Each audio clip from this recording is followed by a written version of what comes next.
မင်္ဂလာပါရှင်ဒီနေ့ပြောသွားမယ့်ဇလန်လေးရဲ့ခေါင်းစဉ်တွေကတော့ပျောက်ဆုံးနေသောအမှန်တရားပဲဖြစ်ပါတယ်အောင်မြင်နေတဲ့ဒီဇိုင်နာတယောက်ဖြစ်ခဲ့တဲ့မိုးတန်တို့ဟာသူ့ဘဝရဲ့အနုပညာလောချော်မှုတစ်ခုကြောင့်စီးပွားရေးအကျပ်တဲတွေနဲ့ရင်ဆိုင်နေရပါတယ်စိတ်ဓာတ်ကျပြီးတော့ဒီပန်းဖြစ်ဖို့အတွက်ကျေးလက်ဒေသကိုပြန်ဖို့သူမဆုံးဖြတ်ခဲ့တယ်သူမဘိုးဝေးအိမ်ဟာအေးချမ်းတရားလာတဲ့ကျွာလေးရဲ့အစွန်တိတ်ဆိတ်ညီသက်လာတဲ့တတော်နာမှာရှိတဲ့နှစ်ပေါင်း100ကျော်နေပြီဖြစ်တဲ့တစ်သားအိမ်ဟိုကြီးတစ်လုံးပဲဖြစ်ပါတယ်အိမ်ကိုမကြာခဏပြင်ဆင်မှုမရှိလို့အုံမီးယွရွေးနေပေမဲ့အိမ်ရဲ့ဘီသူကရဲ့လက်ရရဆိုလို့ရှိရင်အခုချိန်ထိလှပနေသေးပါပဲကျွာတွေကလူကြီးတွေကသူမကိုမြင်ပြီးတော့ညလုံးပြူးမျက်စံပြူတွေဖြစ်ကုန်ကြတယ်ဒီမှာမနေတဲ့ကလေးမလေးအထူးသဖြင့်ညဘက်တွေကိုယူဆိုင်ပါလို့သူတို့ကသတိပေးကြတယ်။မိုးတန်နူကလည်းဟီကျေးစွာဖြင့်ကျေးဇူးတင်ပြီးပြည်လူရှိလိုက်တယ်။ဘယ်တရေကမှသူ့ထပ်ပုံပြီးကြောက်စရာကောင်းမှမဟုတ်ဘူးလို့သူ့ကိုယ်သူတူတူလေးရည်ရွယ်မိလိုက်တယ်။သူ့ရဲ့ဘဝကြီးကတိတ်ပြီးသားလူလိုပါပဲလေ။ပထမဆုံးညမှာအင်းကြီးရဲ့တဘာဝတန်တွေနဲ့သူအေးရဝင်ခဲ့တယ်။အင်းရဲ့အပြင်ဘက်မှာလည်း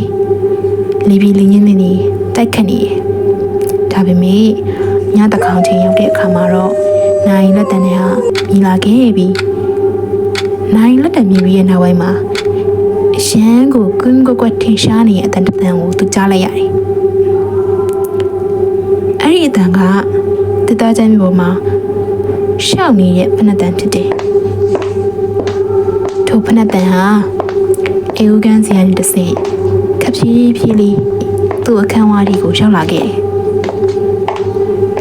အချိန်ခဏကြာတဲ့အခါမှာဖနက်တန်ရက်တက်သွားခဲ့တယ်။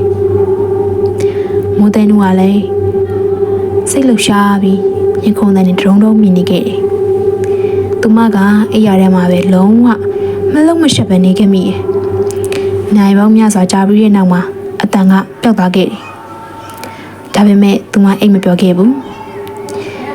မနက်ခင်းမှာမိုးတန်နူဟာအိမ်တစ်ခုလုံးကိုစူးစမ်းလိုက်လာဖို့ဆုံးဖြတ်ခဲ့လိုက်တယ်။အေယုံကန်နေကရှေးရောက်နိုင်ကြီးကိုသူမသတိထားမိသွားတယ်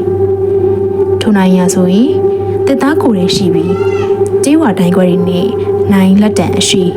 ပါနေတဲ့နိုင်တစ်လုံးဖြစ်နေတယ်။ထိုနိုင်ရခိမမီတော့ပေမဲ့နိုင်လက်တန်ကိုလှောက်ကြည့်လိုက်တဲ့အခါမှာနိုင်လက်တန်ကလှုပ်ရှားနေစေဖြစ်တယ်။နိုင်ရဲ့လက်တန်ရဆိုလို့ရှိရင်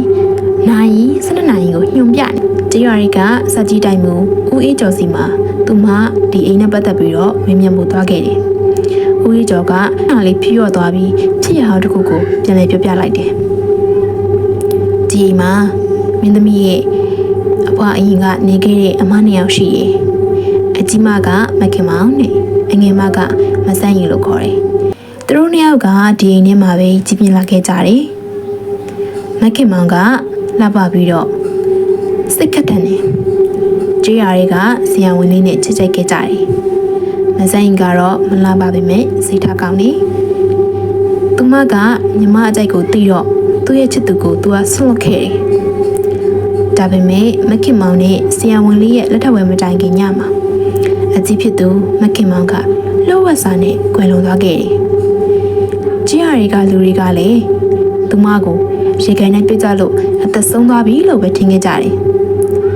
ဦးရီကျော်ကစကားပြောရင်းရက်လိုက်တယ်။မဆိုင်ကတော့သူ့မအကြီးဆုံးရဲ့အမွေအနှစ်ဖြစ်တဲ့နိုင်ကြီးနဲ့အတူတစ်သက်လုံးတည်နေမှနေခဲ့တယ်။သူမသိဆုံးသွားတဲ့အခါနိုင်ကြီးကရှက်ထန်သွားခဲ့တယ်။ဒါပေမဲ့မင်းသမီးလေးရောက်လာပြီးတဲ့နောက်ပိုင်းမှာနိုင်ကထူးဆန်းစွာနဲ့ပဲပြန်လည်အသက်ဝင်လာခဲ့တယ်။မိုးတန်နူတယောက်ဒီရင်ကြီးနဲ့ပတ်သက်ပြီးဘာတွေထပ်တွေ့လာအောင်လဲဆိုတာကိုနောက်ပိုင်းမှာဆက်လက်ယူစားပေးကြပါအောင်ရှင်။